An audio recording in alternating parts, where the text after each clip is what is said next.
Okay, I will call to order the Policy Review Committee meeting for May 24th. It is 5 a.m.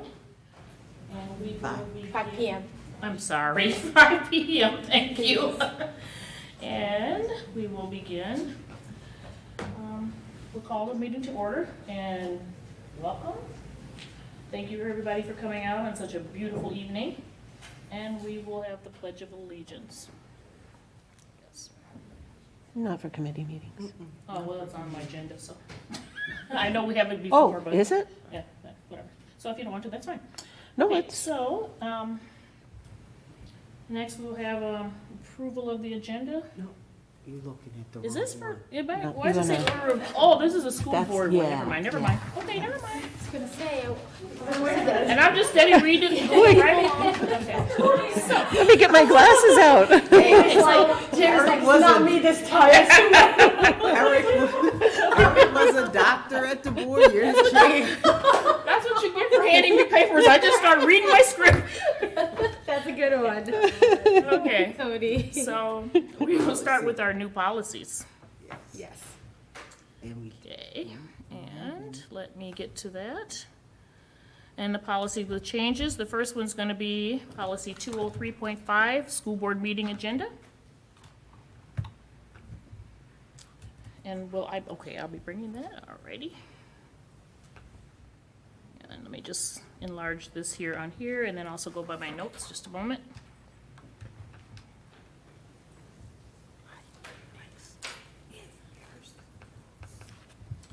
Okay.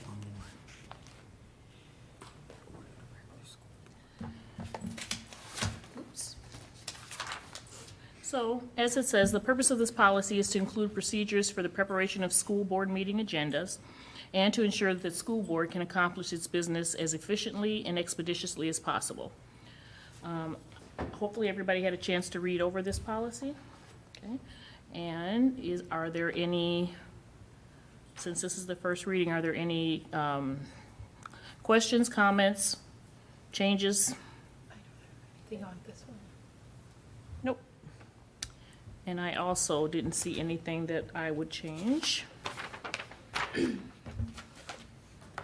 Nothing on that one on my notes. Okay, so this one will be, since there was no change, just consent. one change.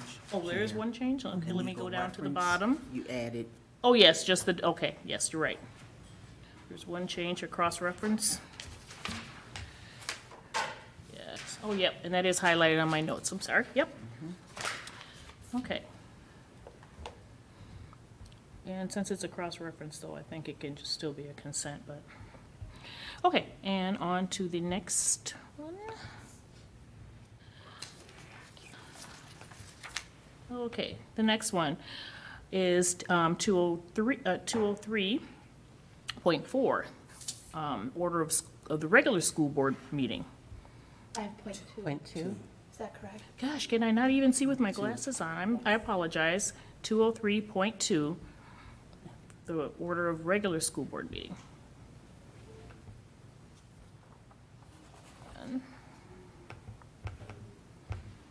Okay, and the purpose of this policy, is someone else presenting this? Okay, I am. so Okay, the purpose of this policy is to ensure consistency in the order of business at a regular school board meeting. I read through this, and this is, I guess, what was handed to me. And everything seems to be in order. I didn't even realize this was the same thing. Does anyone, or not, does anyone on the panel? So it came, On our committee. yeah, it came forward because of coming out of discussion. Mm-hmm. And the conversation had been around adding a land acknowledgement as part of the order of our agendas. Oh, so this is what you wanted to do, okay. Yes, and I think, having done some research, I don't think it's as simple as just adding it in as an agenda item. I wanted, and I shared some articles with you both. Yeah. I wanted to suggest that maybe this is a bigger group discussion for the full board in a retreat, just to discuss, the impact of, the importance of land acknowledgements, what that might mean for us to have one, and how we make sure that we're honoring the spirit of the land acknowledgement and not just checking a box off. Okay, so the 203.3, Point two. no, this, I'm talking about point 3, because that was the other one that I thought actually did mention the land acknowledgement. So am I not correct with that? So we have 203.5 that we just looked at, that had a Talking about that, change. yep. And And next on the agenda was 203.2, and we're talking about 203.2. Okay, so, okay, well, I'll wait till we get to the other one, but I thought that was the one that was referencing the land acknowledgement that you were talking about, so it's not, okay. 203.2 would be where if the board decided where we could insert a land acknowledgement, where that would go, what that would look like, I think is best determined in consultation with Dr. Battle and our fellow board members. Realistically, if there was a change, then that acknowledgement would be included as an attachment to the policy, not as part of the policy. But again, that's, I think it's definitely a bigger conversation needs to happen, but Dr. Battle kind of wanted to get your thoughts on that too. I think that's, So thank you for that, Director Said. So at the last policy, there was a request to check in with our American Indian Parent Advisory Council. And so we do have their information. And I think we need to take that into account in addition to the larger discussion points that the articles brought up to. So, yep, I would agree, a retreat conversation. and then once we have the conversation in a retreat, Yeah. it can come back to us to kind of wordsmith it or, and I apologize for my confusion, because sometimes I do things too far ahead of time, and then that's what happens, and by the time that comes to the meeting, I'm a little confused. But I wrote that down as a 202.3 because I think it should be not added to this, but added as its own policy. But that's just my opinion, because that's what I wrote in my notes now that I'm reading them again. So, but like you said, that's something we will visit at that time. Also, could I ask, you want to just put like a statement in? I mean, I know she's going to report and give us more details, but I just still wanted to just know how, it's not me, it's for us as a board to discuss and to take the consultation I of. just wondered where your head was at with that. But okay, No, we'll to take discuss the- it later. To take the consultation of our families, and it wouldn't be any one of us that would do that. It would be it as a group. Okay. Any other further discussion on that?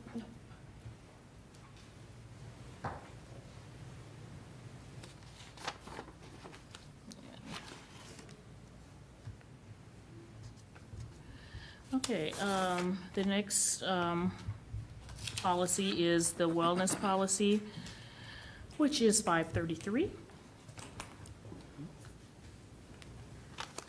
And I take it Lisa will be presenting that.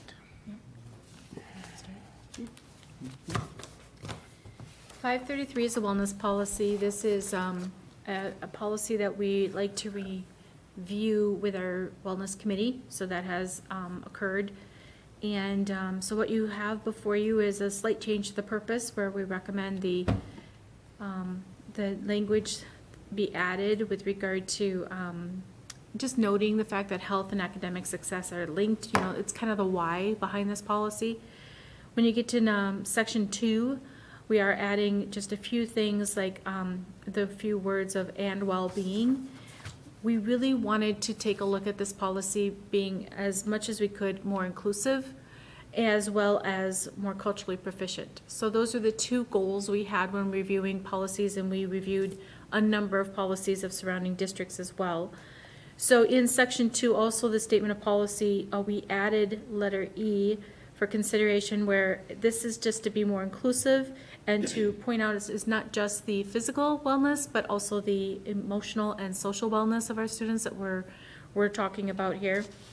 And when you get to letter D under section 3, which moves now into the nutrition education and promotion, in this section, this is really more about the cultural proficiency. So adding the phrase to encourage the enjoyable, developmentally appropriate, culturally relevant, participatory activities such as contests, promoters, taste testing, and field trips, for families and students to participate in at school and home. So this is really about, we have many different levels, kids of all ages when we're talking about wellness, so that can look different for all of them. So really trying to kind of encompass all of that. Section 4 did not have any modifications suggested. When you get to 5 and 6, these are new sections to this policy that we did not previously have in our policy, but we felt were good examples that we had seen in other policies related to social and emotional wellness as a section of itself, and the communication with parents and bringing that to light a little bit more prominently within the policy. Both of which are more about inclusion and making sure that we are really setting that tone for families as well, that it's not just at school, but this is also something we're hoping for to promote at home as well. With the addition of those two sections, you then see the changing of the numbering and lettering as we move forward. So now under section 7, we do have some modifications to letter B, which is really about just participation in those meal programs. Given the last couple of years, we know that we're going to have our work cut out for us and really communicating with families what that needs to look like for them and for us. Additionally, we felt that letter D had some duplicate language now that we had added in section 6B. So we didn't want to put it in two places. Letter F, we did want to modify that to just be a little bit more specific about the intent for us to maintain that clean and monitored environment as well for our students when they're eating their meals. G was added really with regard to trying to have our menus be more reflective of our cultural diversity, and to place that in here as a means to work towards that as well. In sections, what is now 8, H, we added just a little phrase to that prior to what was, letter H is new.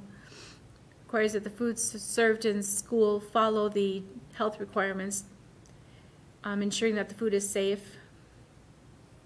I'm thinking that was actually in the last policy. I'm not sure why it's highlighted. But it is thought that that would be correct. When you get to section 9, we are adding in language with regard to the triennial assessment. That is something that is under the federal guidelines, a step that they look for us to comply with.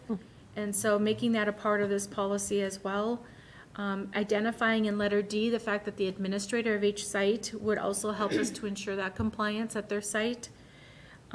Letter H being added here for the fact that we want to be able to provide exemptions should the board and the superintendent's recommendation require or call for it.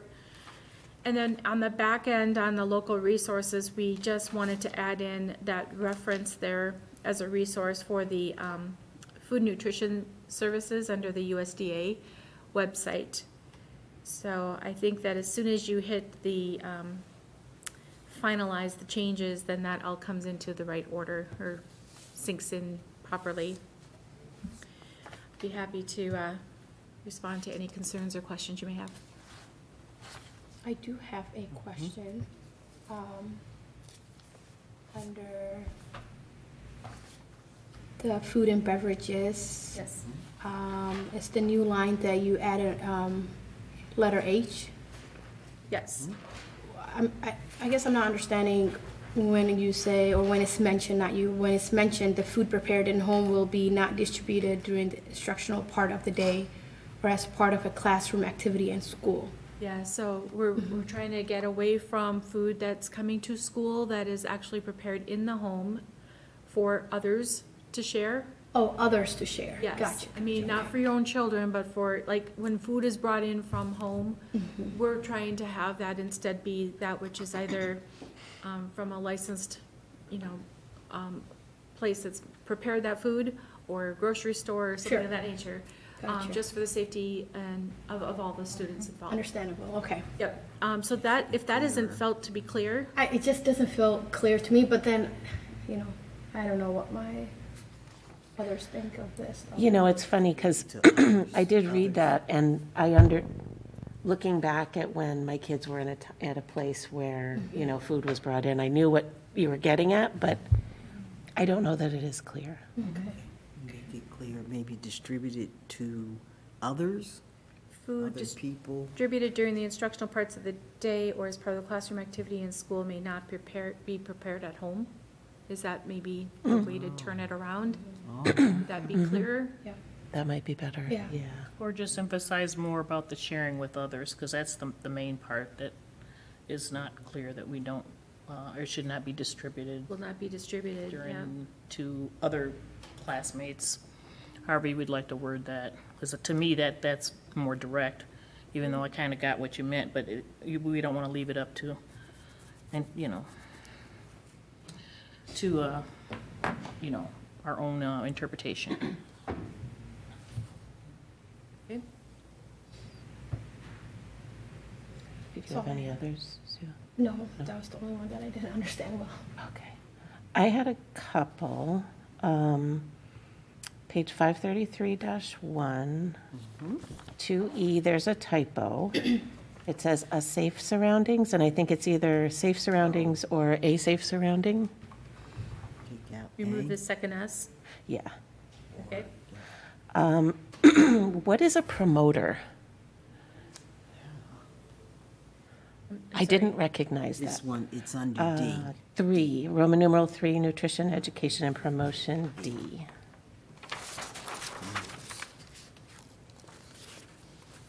I think it's promotions. Right, Oh, yeah, such as. Is it promotion? promotions. Okay. Taste I testing. thought it might be language directly from the federal government, because sometimes they have Well, that's why I was asking, because I don't No, know. promotions. promotions, yeah. And I guess the only, So you know, like when people bring in, you can have free snacks? yeah, Yeah. the little that's little not- prepackaged, Yeah, yeah. the distribute. I guess question for fellow committee members is the field trip piece. It's very rare that we talk about field trips in policy, and as an example, I mean, I don't know that we need to get that specific. Like, it could just be opportunities. Oh, I see it. Oh, right there. Yeah, I see it. That's in that same section, D. Right. So I mean, I think using a broader term like opportunities might be better than field trips, and let the schools kind of figure out what that's going to look like. I feel I like that better than field trips, really. Because we know there's a lot that goes into field trips, and Yeah. it can be a sticky wicket. Opportunities, so it would be taste testing and And opportunity. then Roman numeral 7, food and beverages. Is that it? No. Sorry. Food and beverages. is A. Yeah, Roman numeral 7. So on the one hand, this policy is saying that we'll accommodate students with special dietary needs. But on the other, we're saying that food service personnel will consider the religious, ethnic, and cultural diversity of our student body. And I personally think if we're going to do it, we should do it. And if we're going to accommodate for one, we just accommodate, because what we're talking about, if thinking about the different religions that are in our school and the different dietary restrictions, we're talking about vegetables, we're talking about dairy, seafood, and pork. We don't serve seafood. Dairy is by choice. Vegetables are there. And I know that the schools have done a fine job in terms of managing pork in the cafeterias. So I think the board just needs to stand up and say, we're going to accommodate in section G. Unless Dr. Battle, you have, What, I think because they said the try, why did they omit the try to accommodate and just consider? This is speaking about meal planning. And when you're talking about meal planning, you're planning for the entire population of students. So it's, I mean, when you're talking about accommodating health needs, that's specific to a student. Yeah. It's hard And to also guess. the cultural can vary, Mm-hmm. and if you're Right. planning in advance. And we know who our students are, so if we're being culturally proficient, I don't know why we would want our cafeterias to be any different than our classrooms. I'm I- unclear go ahead. with the, I think it's getting down to individual. In the meal planning, they may not be able to do it on the site that Right. particular day they may be. especially with the food shortages we have. So we have, food service personnel will consider the religious, ethnic, and cultural diversity of the student body in meal planning. That's the intended language to be there.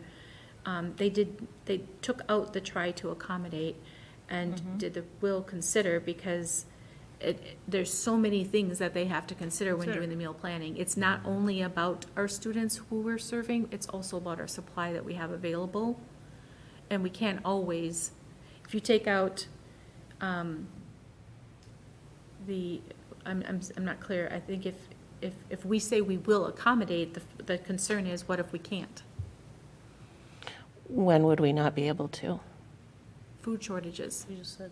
Right, but how would, so, an instance that you're familiar with a food shortage, like, I'm not following. But we're gonna find, even with the, and I get what you're saying, Lisa, but if there is a food shortage, we're still gonna try our very best to accommodate that child or that student, correct? Yes, it just mean, I mean, this is, currently, it says we're considering the religious, ethnic, and cultural diversity of our student body. Right. When we're planning the meals.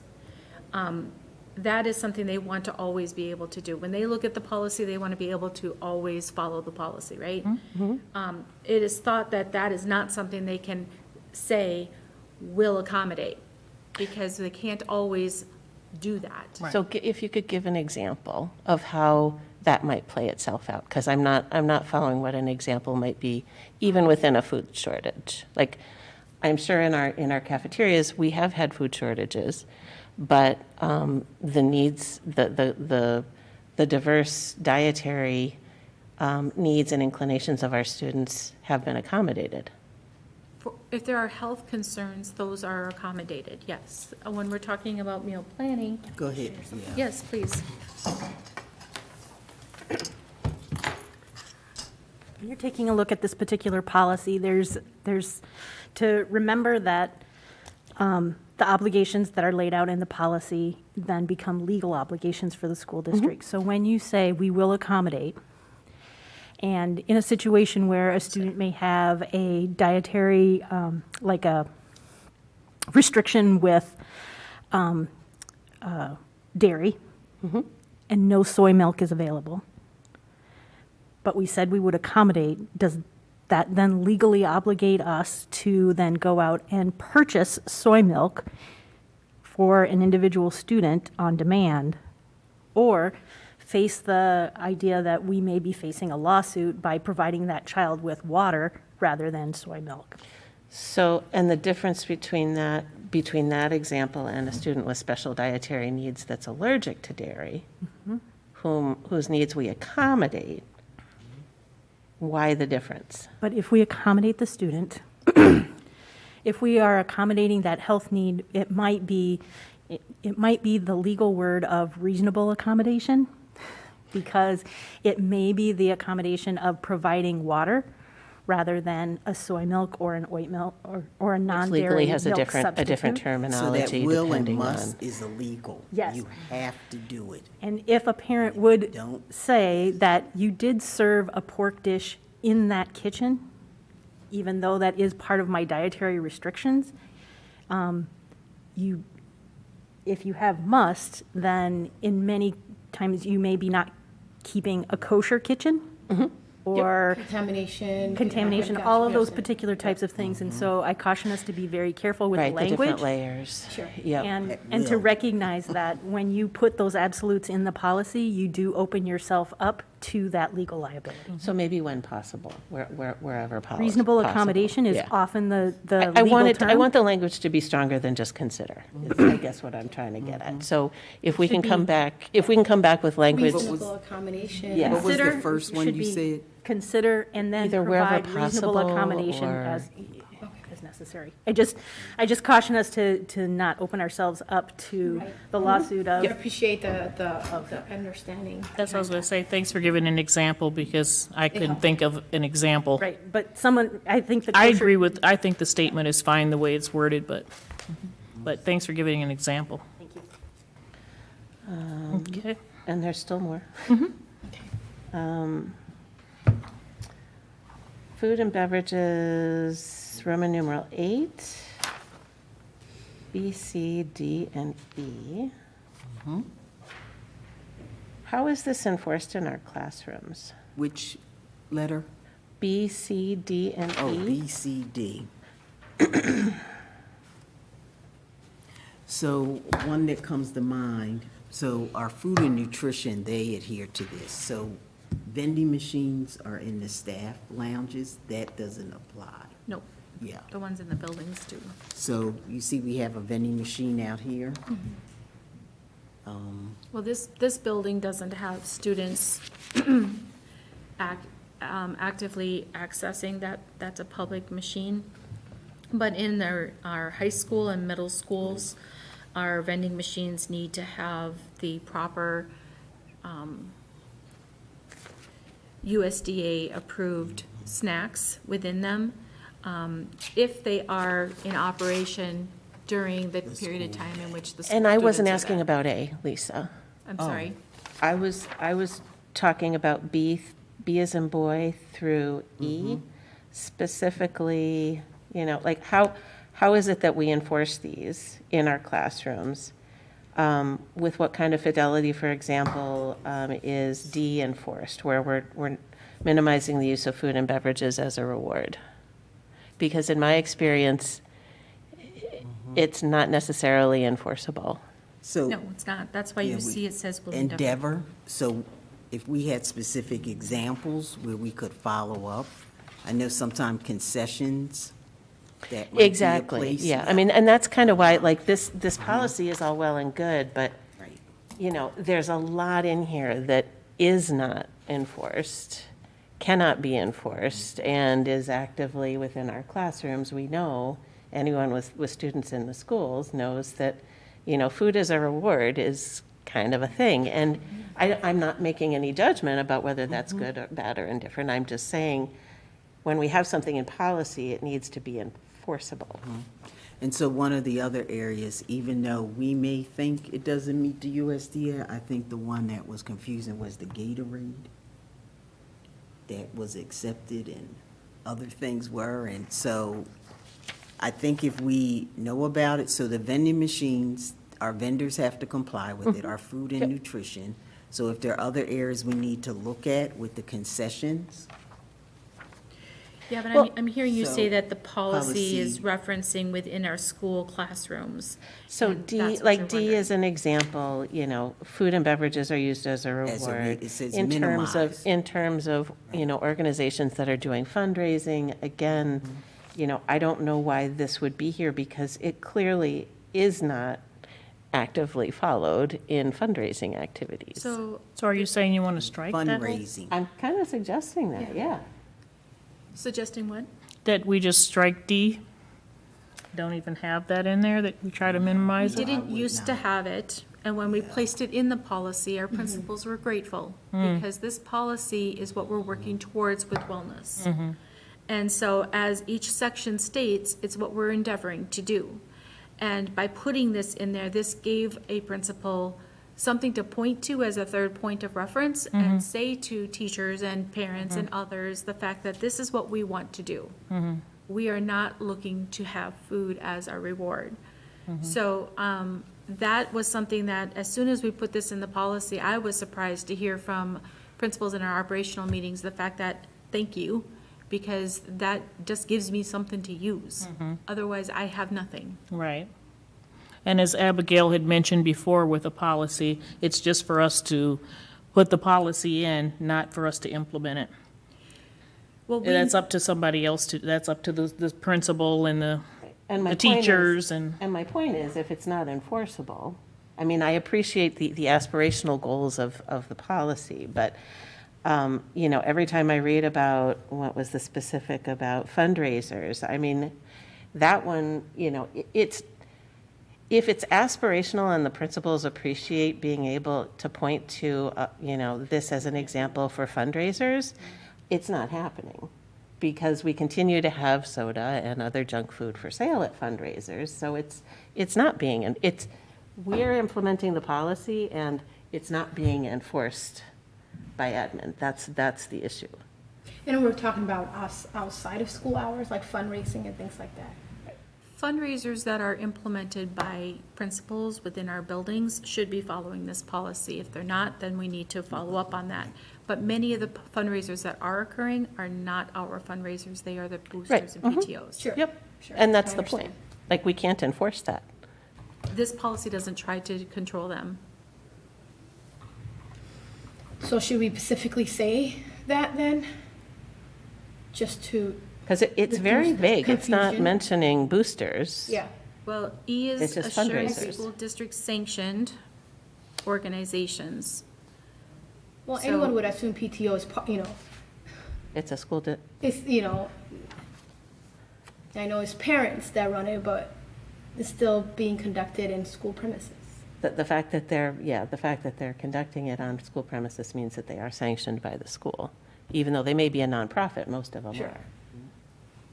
So we'll take that one back and I'm- we'll look at it to revise it, but I'm not sure which way we're going with it. yeah, because they're not school district boosters and PTAs, they're separate they're not. organizations, but you're saying they're conducting our school property, so you're saying we're They're sanctioning sanctioned, it. they're sanctioned, Okay. yeah. So that's So what are we removing the sanctioned portion and just excluding them, or what is the Or desire? maybe having a conversation about it, and taking it back and seeing what is the thoughts on that. Find out from the find principals out and from the those people. activities director, you know, Fundraisers don't make money if you're talking about only having healthy food choices, bottom line. right. They don't. Yeah. So then I don't see any point in keeping that because you just contradicted what the policy is. So to me, it would be if the school club, the robotics, that's school sanctioned. That's where we need to make sure. This is a new area, the PTOs and the boosters, so we need to find out, because we don't consider them school sanctioned. But because it says on school Premises. property. Yeah. I get that. I think just a better understanding since they're pretty new. And just rewording it, I guess. And then I'm almost done, sorry, guys. Don't be sorry. Implementation and monitoring.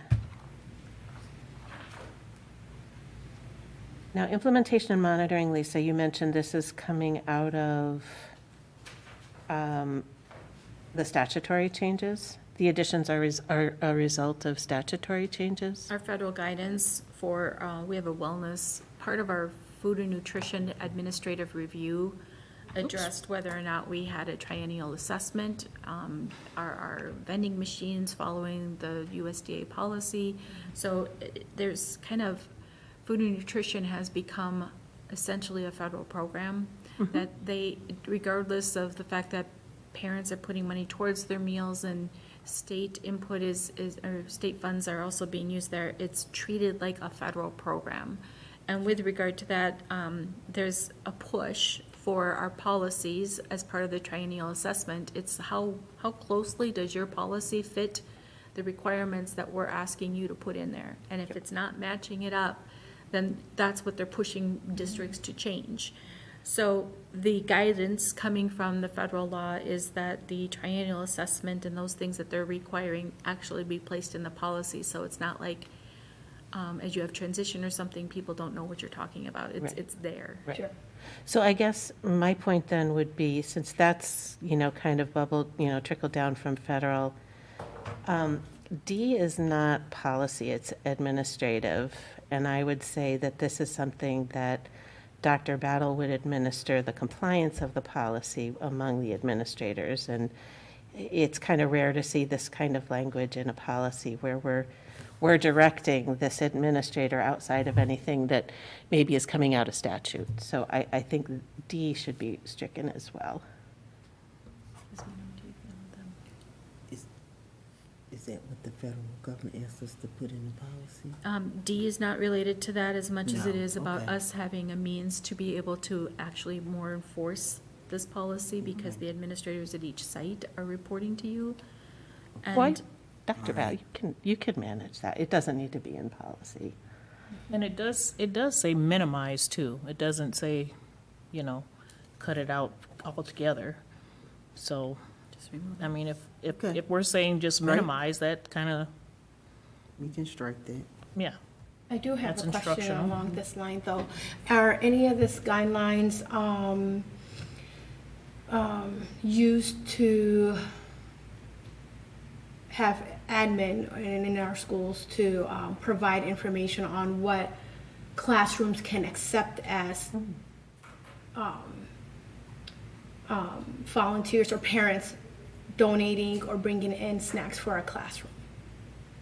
Because I know they're, like, beginning of the year, teachers like to give us a list, things like that. So I'm just wondering, is the guidelines going towards that too?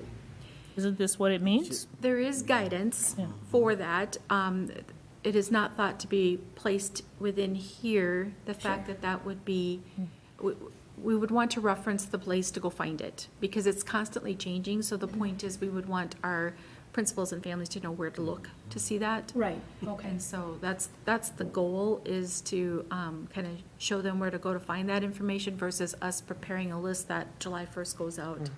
And then, the next July 1st, another list goes out, because that can change throughout the year. So instead, we'd like to refer them, to the source, right? On the Food and Nutrition website, which is either on the state website, or you can go to the USDA and find it there. There's so much information there. It's amazing when you start looking. It's like, that's really why they chose to instead recommend it under the resources versus trying to place that somehow in here. And one last question, and then one change. What exemptions were discussed by the committee? They weren't. They It was- weren't. It was just noticed in other policies, the fact that they allowed that exemption opportunity from the superintendent and board perspective. Okay. And then I think this policy should also have the reference to 105, equity, access, and excellence.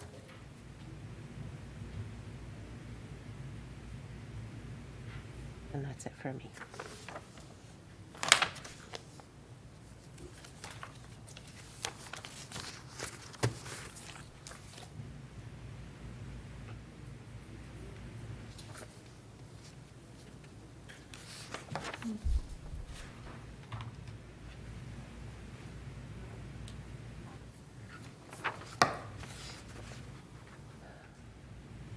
And that has to do with food. I didn't see anything about food in there.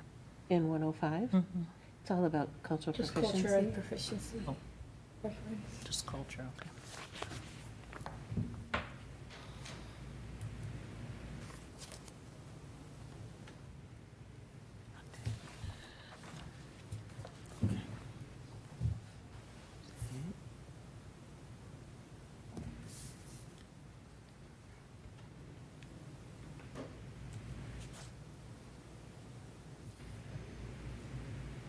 Are we waiting? Oh, The we're waiting for you to. recommendation of the superintendent based on the interest of us. Anything else on that policy? Any No. other discussion or comments? We're still Okay. talking about wellness, right? Yes. Okay, yep, no, I'm good. Okay, yeah. So we will obviously be revisiting that. Okay, next. Okay. Thank you, Lisa. Are you done? Thank Oh, you, got Lisa. legislation. Thank you, Lisa. Yeah, I'll be here for the Okay, meeting. all right, I see. Okay, the next policy on the agenda is 546, early admission to kindergarten.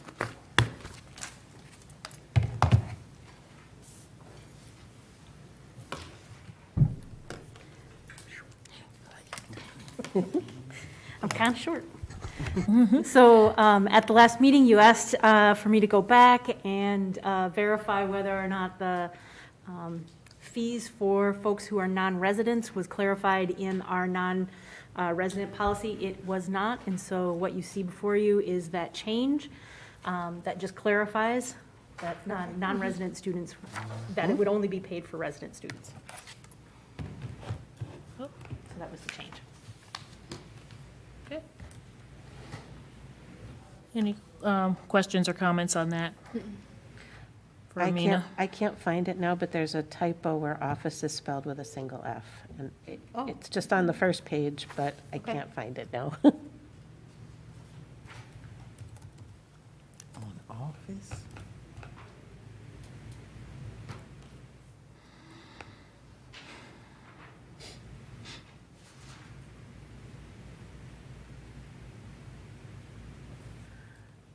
OFFICE? Did you find it? No. Yeah, okay.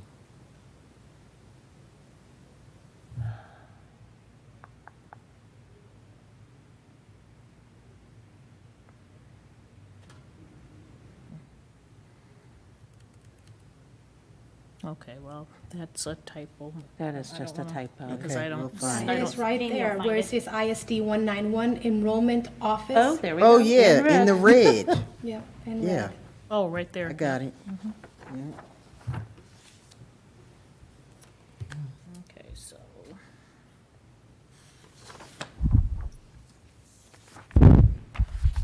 And that's, I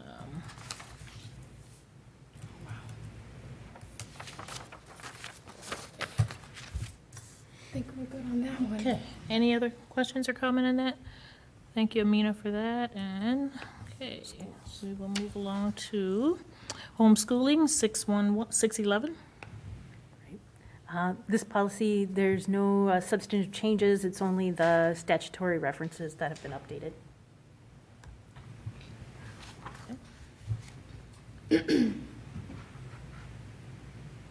I didn't see anything on that one, other than what's been added as far as statues.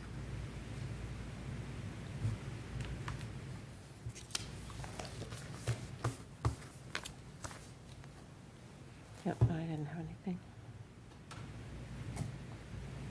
I'm just checking my notes, but I didn't see anything in that one either. Sure. Something, oh yeah, that's another one. Anything, Director Alt? All right. Move on. To 613, graduation requirements. Again, no changes. We did just recently review this one. For content, this is just statutory references. I just had a clarifying question. I think I know the answer because it's been like this forever and a day. We keep section 5 as is because we need that for people to be able to reference whether they graduated before a certain date or after a certain date. That's correct. Okay. On, let's see, it was, I did make a note on that one.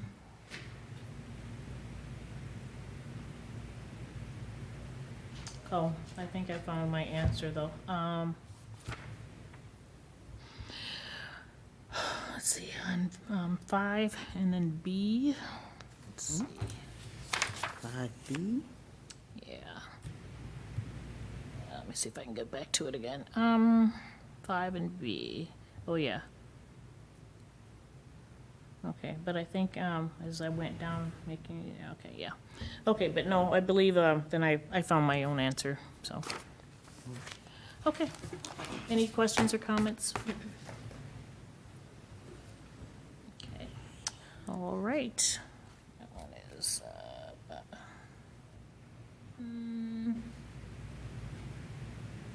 okay, sorry, I'm just taking notes. Okay, and 614, school district testing plan and procedure. Again, There are just the legislative changes, and then in section B, number 5, I just wanted to clarify that.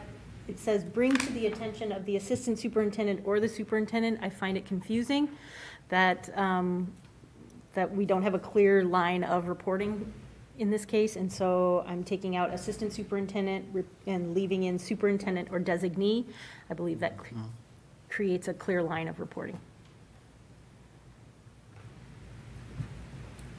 Otherwise, it's just the statutory references. Makes sense.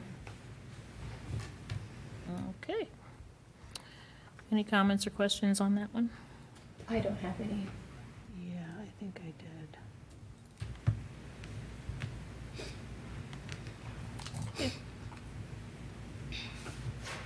And I did Oh, have a she does. question. Oh, you said you I'm just do. check- I'm I do, sorry. I do, yeah. I didn't I'm hear just- you, I'm sorry. On 614?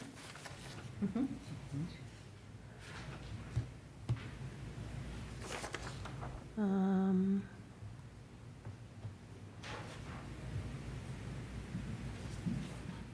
Six 14.2 E3. The testing coordinator. So, testing coordinator, I understand, is, there are two ways of looking at it. Historically, our testing coordinator has managed the testing and the analysis, that particular position. At the Right. district office. At the not district school office, site. right, right.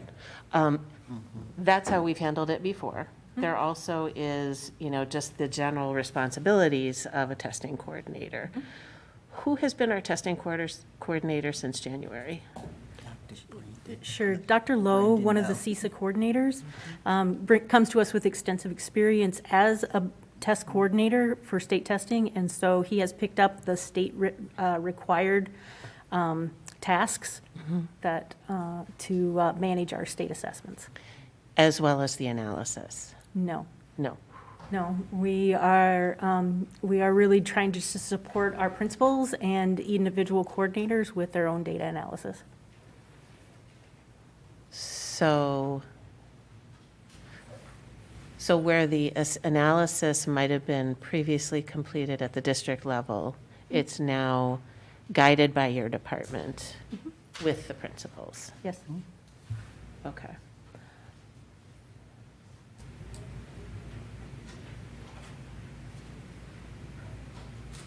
Okay. Anything else? Nope. Okay. Okay, and then, let's see, 614 and 616, school district system accountability. Sure. A couple of changes to the systems accountability policy. As we have, as the Department of Education has updated the academic standards, that is reflected here in section 2. Just updating the language there in accordance to what the MSBA is suggesting for us in terms of the updated academic standards. Changed the names of things, and so we have changed them in here as well.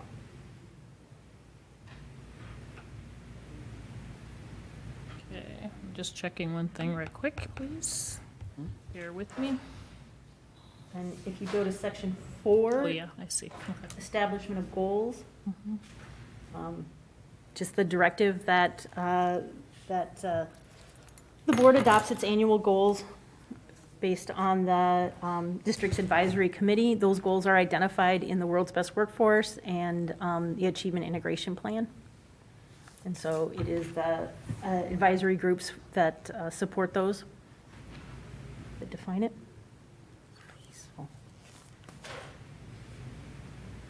See where you added that. Question or comments from the director, from Sue? or- Yeah. Yep, Roman numeral 2 has a typo. Standards and is all one word. Oh, yeah, Did you see that, James? just needs a space. Yeah, She's got it. and there's another place too. I don't There know the is, yeah. formatting. 4A and approved is all one word. Yeah. I think we should cross-reference 105, policy 105, since this is about learning. And then Dr. Battle, I had asked you if you might be able to share some information about our current SASIAC committee. SASIAC is virtual last year. Yeah, I bet. So I do have some information about the committee. In 2021, the committee met October 12th, January 19th, and April 6th. We had 5 parent or family member representatives representing middle school, high school, representing middle school and elementary, and representing high school. While I didn't poll people on their ethnicity, I do know that we had one who was a representative from our Native American committee, who also sits on this committee. And while it was virtual, and so I didn't see everybody's faces all the time, I did meet one of them virtually on the screen, and know that we had people of color in the group. Okay. I don't want to make assumptions about how they identify, but No. were there. There were 3 staff members representing, CISA staff members representing elementary and secondary, and then somebody who represented K-12, our multilingual coordinator, Maria Arago. And then 3 administrators. They also serve on our administrator directors advisory group, and so one of them representing elementary, middle, and high school as well. So that's the general makeup of the committee. It is open to anybody else who wants to be part of it, but we don't have a lot of people who are willing to participate. Yeah, that's a tough one. That's your question. How's your outreach done question. for that? How's outreach done for that? It is a permanent outreach on the district website. We also, in the fall, do outreach in the school newsletters and asking principals if they have people already existing on their parent committees who might be willing.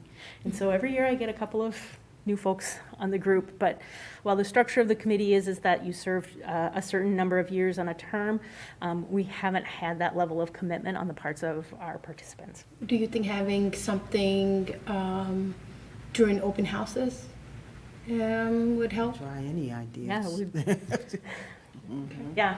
Only And because always parents the, visit all those tables during And open then bring a house. friend too. Yeah. Bring a Just friend. to see what it likes. I Tried and think- true. Or bring a friend, yeah, that's a great idea. One of the struggles with the SASIAC committee is that they are looking at academic standards, they're looking at our curriculum review process, and for them to come in, there is a certain amount of orientation that we do with folks so that Right, they are able to participate and make informed choices and give us good feedback. And so we continue, as we're looking at revising and updating our curriculum review process, to put in more deliberate and intentional ways that we can collect feedback from students and families about their experiences with certain curriculums. Yeah.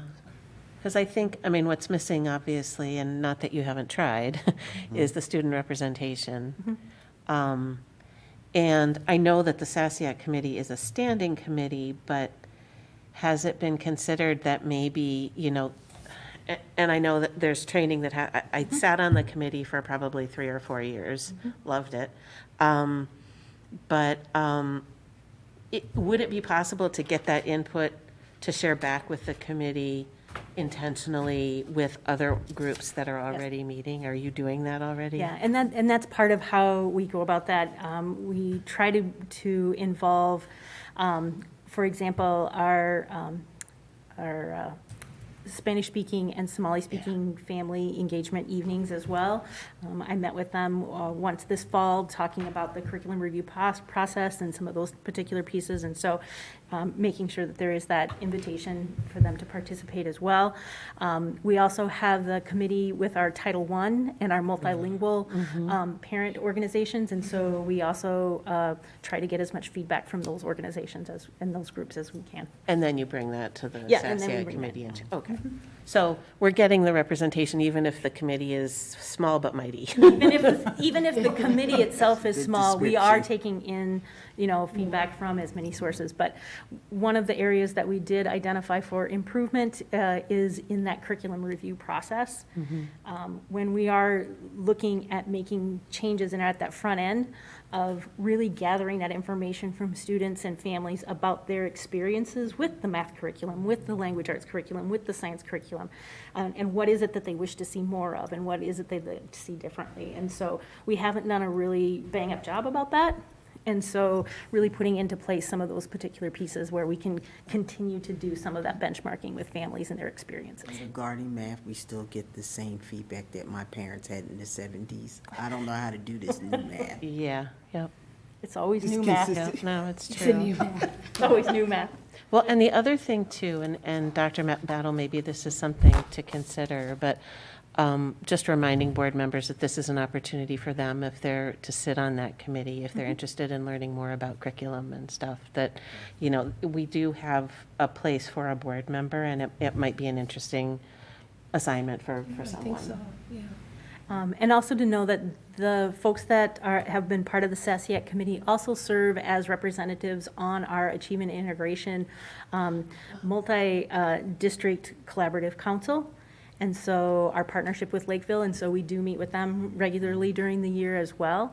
And as we are working on putting together our new version of an Achievement Integration Plan, that will become even more critical. And my plan is to have a meeting with the new superintendent, so we're Nice. all up to speed. and So that is kind of a gather busy some- committee then, Yeah, if they're and meeting gather. with that group and this. Okay. It's And a this com- commitment. This advisory committee meets, what, once a month, or? They don't meet that often here. We try to meet 4 times a year.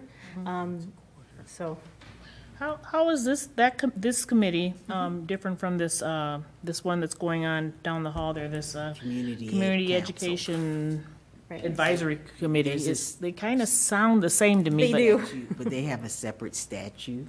Yeah. Oh, For okay. an advisory committee. Oh, For okay. community education programs. I see. Okay. And I was this is just wondering for what the difference was, because they pre-K-12. sounded very similar. yeah, they all sound the same. Okay. Okay. Any further comments or questions on 616 rather? The policy we were just on. Okay. Good, Abigail? Okay. Okay. And we will just review. We did want to- Let's see.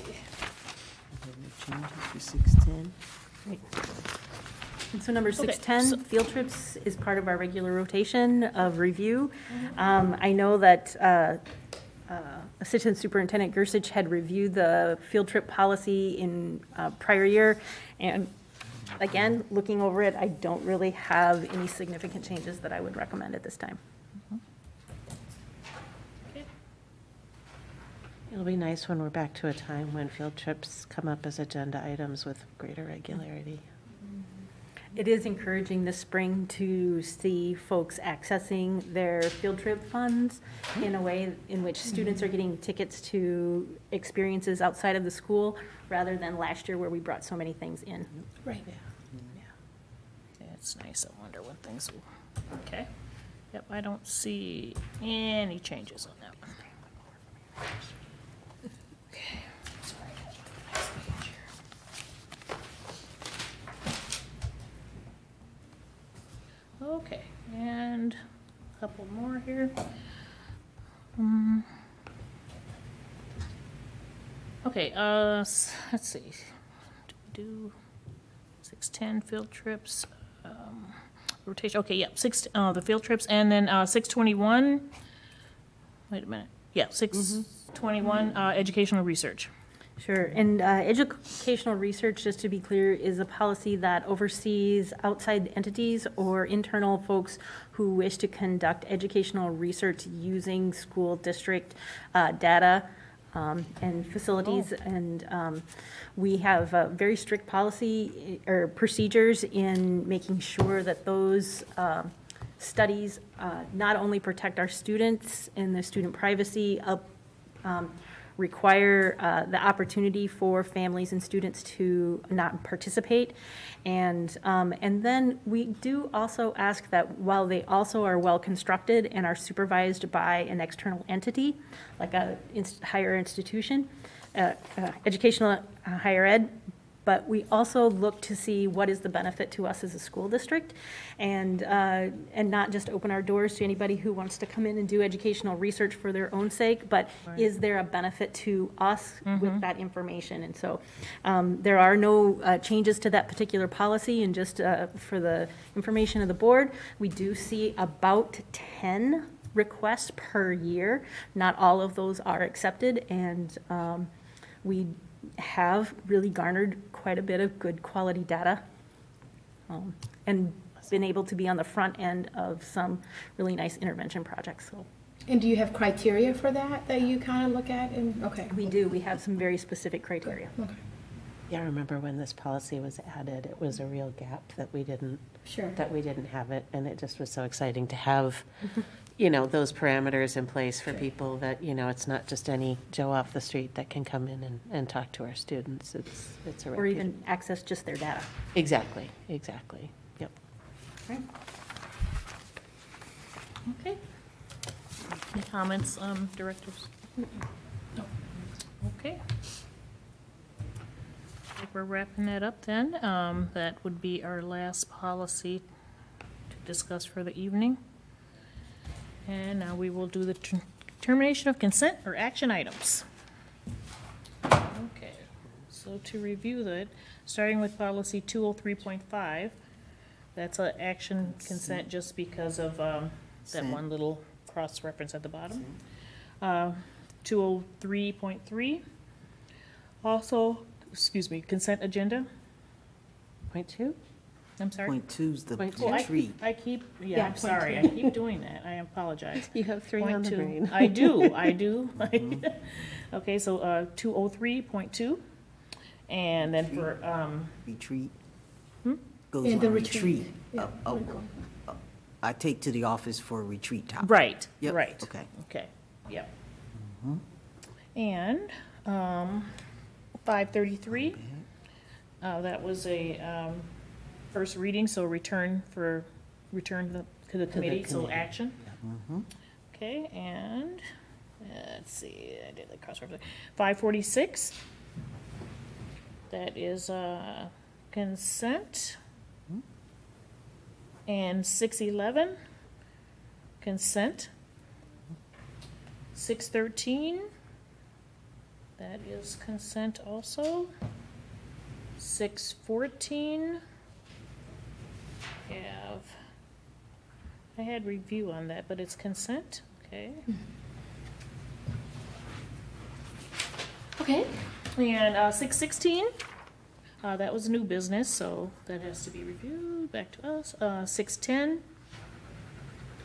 consent, because there are no changes, and 621, also consent, no changes. So our meeting is officially adjourned at, 6 o'clock, right on the nose. All right. Thank you. Thank you. 6:03. Thank you, everyone, for your time this evening.